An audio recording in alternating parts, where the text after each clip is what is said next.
नमस्कार, सम्मानित अतिथिगण, साहित्य प्रेमी और प्रिय श्रोताओं।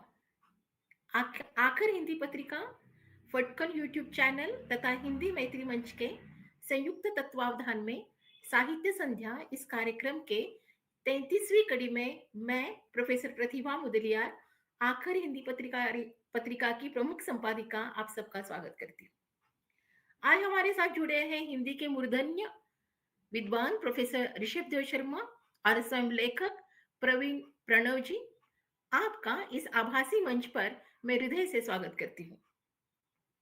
साथ ही हमारे साथ जुड़ी हैं आखिर की कार्यकारी संपादिका डॉक्टर शोभना, फटकन यूट्यूब चैनल की संचालिका, साहित्यकार और गौतम बुद्ध विश्वविद्यालय की हिंदी की सह अध्यापिका डॉक्टर रेणु यादव तथा कार्यक्रम की संचालिका डॉक्टर संगीता देवी। आप सबका भी इस कार्यक्रम में स्वागत।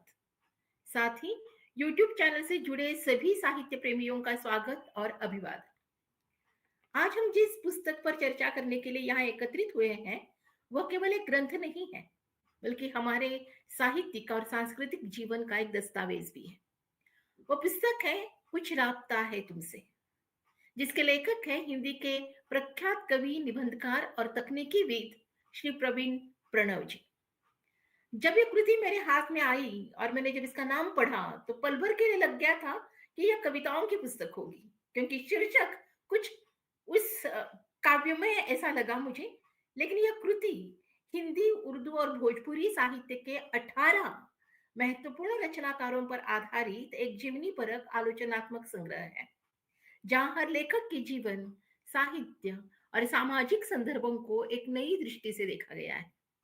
इन 18 नामों में चंद्रधर शर्मा गुलेरी, भिखारी ठाकुर, जोश, सुभद्रा कुमारी चौहान, इनको इनके साथ साथ अदम गोंडवी हैं, परवीन शाकिर हैं, मुक्तम मोइनुद्दीन हैं। ये सारे साहित्यकार हैं जिन्होंने भारतीय समाज की आत्मा को अपनी रचनाओं में रूपायित किया है।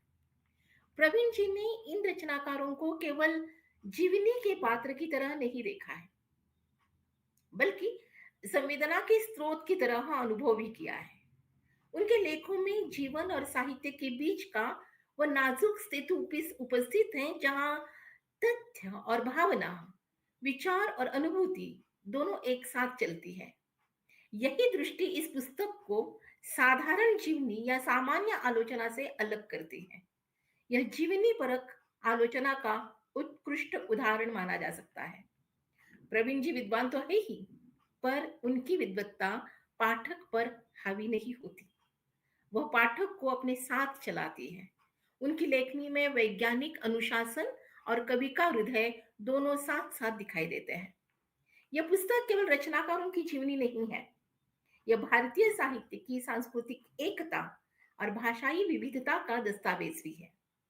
हिंदी, उर्दू और भोजपुरी, इन 3 भाषाओं की संवेदनशील आत्माएं इस ग्रंथ के साथ बोलती हैं, जिसमें कभी महादेवी वर्मा के मौन में स्त्री की वेदना झलकती है, तो कभी फैज के शब्दों में विद्रोह की नमी मिलती है, कहीं रेणु की गांव की मिट्टी की सौंधी खुशबू मिलती है, तो कहीं अदम गौंडवी की लोक ध्वनि हमें मिलती है, तो कहीं परवीन शाकरी का नारी मन भी मिलता है।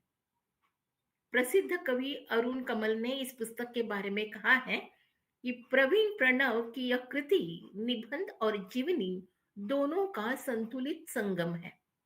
ऐसी रोचक, ज्ञानवर्धक और सघन पुस्तकें कम ही लिखी जाती है। सच ही है। कुछ राब्ता है तुमसे केवल 18 लेखकों का परिचय नहीं है, बल्कि भारतीय साहित्य आत्मा की एक यात्रा है। यह हमें सोचने को विवश करती है कि हर रचनाकार अपने समय से संवाद करता है, पर उसके भीतर वह सार्वकालिक भाव भी जीवित रहता है, जो उसे हम सब से जोड़ता है। शायद यही राब्ता इस पुस्तक का सबसे सुंदर अर्थ है। वह राब्ता जो मनुष्य को मनुष्य से, पीढ़ियों को पीढ़ियों से और साहित्य को जीवन से जोड़ता है। आगे इसी पुस्तक पर अपनी बात रखेंगे प्रोफेसर ऋषभ देव शर्मा जी। आगे मंच संभालने के लिए मैं संगीता देवी से गुजारिश करती हूँ किंतु उससे पहले इसी पुस्तक से उद्धृत 2 पंक्तियां केदार जी की। इंतजार मत करो, जो कहना है कह डालो। इंतजार मत करो, जो कहना है कह डालो, क्योंकि हो सकता है, क्योंकि हो सकता है फिर कहने का कोई अर्थ न रह जाए। सही बात है। संगीता जी नोट एक भी मिनट, करती है, तो एक मिनट। इससे मैं और कि आखिर की बात जो आपने कही थी ऋषभ देव शर्मा जी, मैं एक उनके इंटरव्यू का एक जो पैराग्राफ प्रवीण जी ने लिखा है, मैं वो पढ़ना चाहती हूँ, ताकि अम, पाकिस्तान में रहने वाली महिलाओं का क्या अम, हर्ष होता है, भले ही वो एक बहुत बड़ी ऑफिसर बनना चाहती थी। वो एक पैराग्राफ बनाती पढ़ती हूँ और उसके बाद हम आगे का कार्यक्रम करेंगे। मैं फॉरेन सर्विस में जाना चाहती थी और सिलेक्ट भी हो गई थी। यह मेरी पहली पसंद थी और मैंने इसे हासिल भी कर लिया। लेकिन वो जमाना ठीक नहीं था। 1983 में जो जनरल साहब हम पर हुकूमत करते थे, उन्होंने एक ऑर्डिनेंस जारी कर दिया कि लेडी ऑफिसर की पोस्टिंग बाहर बिल्कुल नहीं होगी। मैं औरत थी, ये मेरा जुर्म था जो वो माफ नहीं कर सकते थे। मैं इस पुस्तक की 2 वाक्य आपको बताना चाहती हूँ। एक तो बिल्कुल पीछे की तरफ एक वाक्य आता है, यह किताब उनके लिए है जो जानना चाहते हैं कि रचनाएं कैसे रचनाकारों की दुनिया से जन्म लेती हैं। एक बहुत बड़ा वाक्य मुझे लगता है कि जो एक सूत्र वाक्य हो सकता है इस पूरे पुस्तक का। और एक जो बड़ा मुझे अच्छा वाक्य लगा था वो था विक्टर ह्यूगो का, जिन्होंने जिसमें लिखा है, उन्होंने वो वाक्य भी बहुत ही बढ़िया है। लेखक व्यक्ति में कैद एक संपूर्ण संसार होता है। ये 2 वाक्य मुझे है ना, मुझे लगता है कि यहीं से कहीं हमारा रिसर्च शुरू हो जाता है, यहीं से कहीं हमारी अंतर यात्रा अध्ययन की शुरू हो जाती है।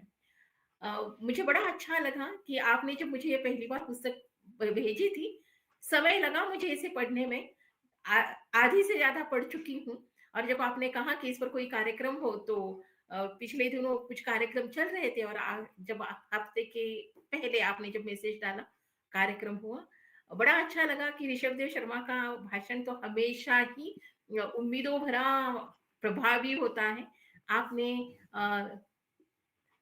कुछ राब्ता है तुमसे इस विषय पर, इस पुस्तक पर अपनी बात रखी, हमारे निमंत्रण को स्वीकार किया और आप यहाँ आए। आपका बहुत-बहुत धन्यवाद सर। प्रवीण प्रणव जी इसके पहले भी हमारे कार्यक्रम में आ चुके हैं। बड़ा अच्छा लगता है आप लोगों से पुनः-पुनः मिलना, भले ही हम आभासी मंच पर मिलते हैं, लेकिन एक राब्ता तो हो ही गया है।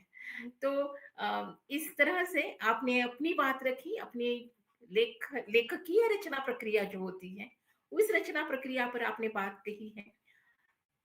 लेखक के मुंह से जब ये सारी चीजें सुनने आती है तो हम लोगों को प्रेरणा मिलती है कि हम क्या कर सकते हैं, हम आगे क्या लिख सकते हैं या रिसर्च में क्या कर सकते हैं। एक रिसर्च का नया दायरा, एक नया दालान आपने खोल के रखा है। आगे की अन्य अनेक कड़ियों के लिए आपको बहुत बहुत शुभकामनाएं। और आप यहाँ आए, उपस्थित हुए, इस मंच को आपने शोभायमान किया, इसलिए आपका बहुत बहुत धन्यवाद। रेणु और संगीता का भी धन्यवाद। ये कार्यक्रम हमारा ही है लेकिन आप लोग उपस्थित रहे, आपका भी धन्यवाद। और इसके साथ ही ये कार्यक्रम संपन्न हुआ, इस प्रकार मैं इसकी घोषणा करती हूँ। बहुत बहुत धन्यवाद। धन्यवाद।